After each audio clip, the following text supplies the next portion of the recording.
Whenever there is a humanitarian catastrophe caused by war, weather, and natural disasters, to the impact of such disruptions on health, education, and even basic shelter, humanitarian agencies around the world are there, making a difference. Such catastrophes have heightened the need for substantive partnerships between humanitarian practitioners and academics. These partnerships help to develop highly professional responders, share expertise, and carry out research that generates action for those suffering from the impact of disasters.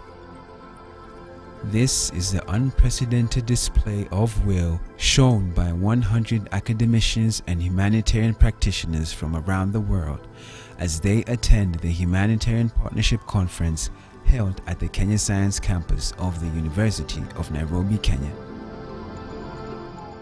So a similar conference like this was held in Geneva in October 2011, and it was spearheaded by ELRA. There were over 100 delegates at that conference, ranging from academia to humanitarian practitioners.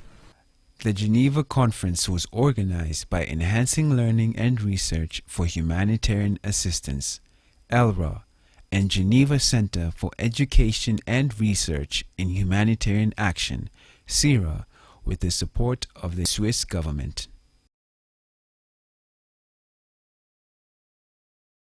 The University of Nairobi and Interagency Working Group IAWG are hosting the first ever Humanitarian Partnership Conference in Africa in association with ELRA. What I noticed is that there was very little representation from the global south, as we call it. So people were having discussions and asking questions. So what happens in Africa? What happens in Asia? And I found that they don't really know what goes on here. There are so many learning institutions that actually do training in humanitarian related aspects. And then NGOs, I mean, this is where all the action is. Actually, the NGOs and academia looked and said, we're doing the same thing. Why don't we be more efficient and effective in doing it? So the NGO do want to capacity build. Of course, they have to continue to improve the way they respond to any humanitarian crisis or emergencies or even the issue of resilience and development. After that conference, I made a mental decision to ensure we have a conference in this region with local institutions, with local NGOs, and start engaging with each other, because we haven't done that, I don't think, to date, and if we have, it's been to a very small extent. World Vision and International Institute for Rural Reconstruction were key drivers in ensuring the success of the conference. Ladies and gentlemen, it gives me great pleasure to invite you all to the Kenya Science Campus of the University of Nairobi in this for this important conference on humanitarian partnerships, whose theme is bridging the gap between academics and humanitarian practitioners. In his keynote address, Dr. Enzo explored why academics and humanitarian agencies fail to work together and emphasized the need to build partnerships as opposed to consultancies between the academia and humanitarian practitioners. Let's not just talk about partnerships and what we'd like to do. Let's fundamentally start doing some of these things. It takes a lot of time to do research, yet it's the backbone that we need to establish our programs on. We can do faster-paced research projects. We simply have to, so we can employ methods that improve the way those are done. There is space to do research. It's just that the phase that we have for the immediate intervention is short, but we have longer-term engagement. Working with the research that's not been drafted by the students, but it's a research agenda that is created by the NGO. It's created by the practitioners. We've already seen schools give executive MBAs, and for that you do not have to go to the Commission of University Education. So there's no reason why we cannot develop executive masters of sciences in humanitarian work. When I think about collaboration with university and humanitarian organizations, sometimes it feels something like this cart that is being pulled by cattle.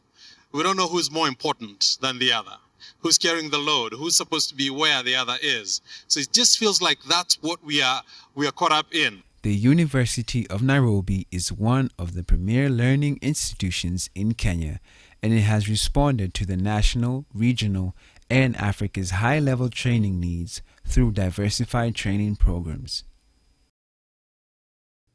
Save the Children inspires breakthroughs in the way the world treats children and works to achieve immediate lasting change in their lives.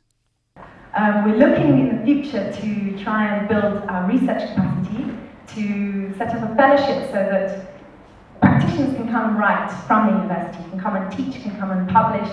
In the more recent past, another area which is really emerging is facilitating learning within network organizations or partnership consortiums, and we are doing this at global, regional, and local level. When the time for collaborations come about, the resources can actually be put in other areas so that we avoid replication and not expanding the knowledge.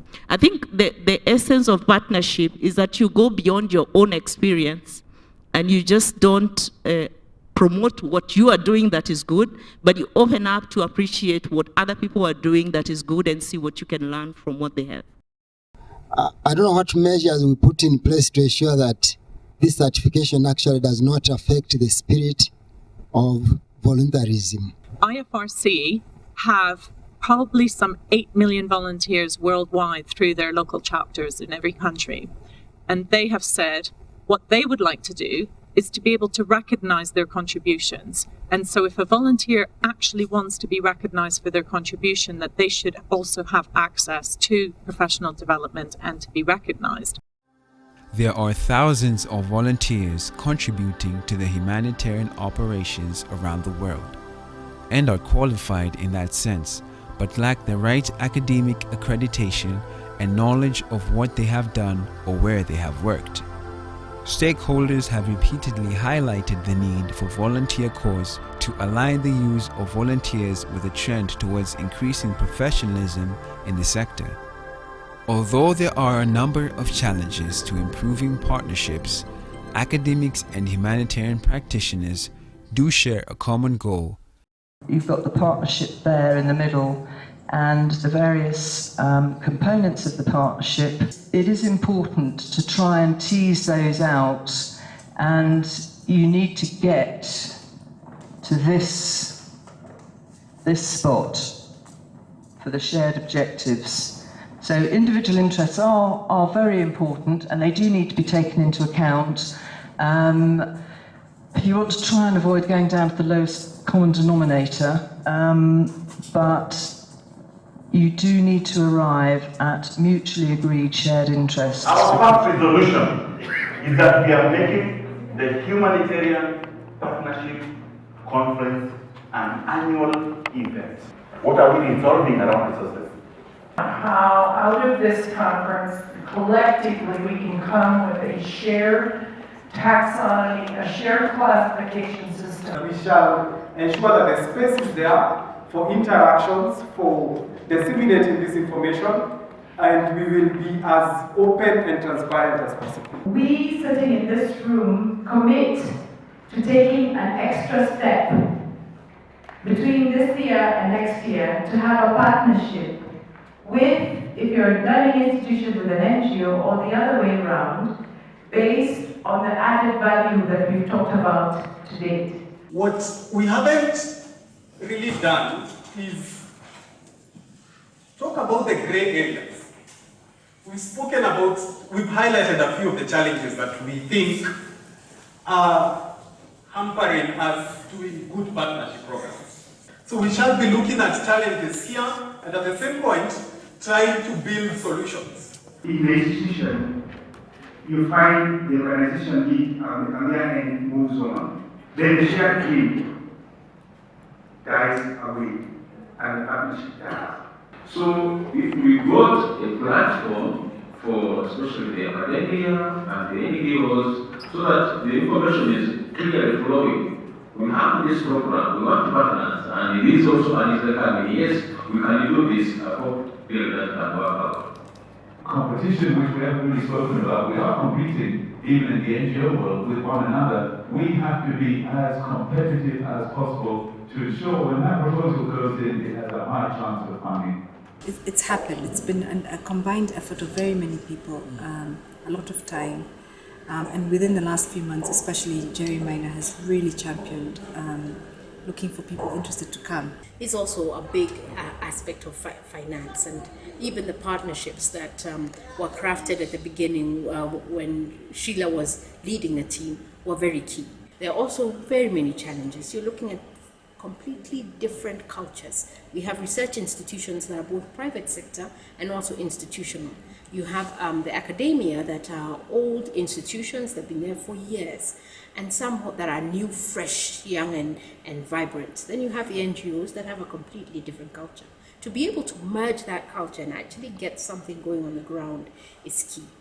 So we will look to having much better representation next time. Secondly, we would want next time to be a build up from this one. So we're not starting from scratch. It's to see from those who attended this one, what partnerships have they formed? Can they showcase them at the next conference? Could we have the same participants come and tell us what they've done differently in their work because of this conference? There's also been suggestion to have an opportunity to set up social media so that we can be talking as a group. So we're going to try and do that, but with an aim towards ensuring that there's actually some result from here. We've planted a seed. We want to actually see some results.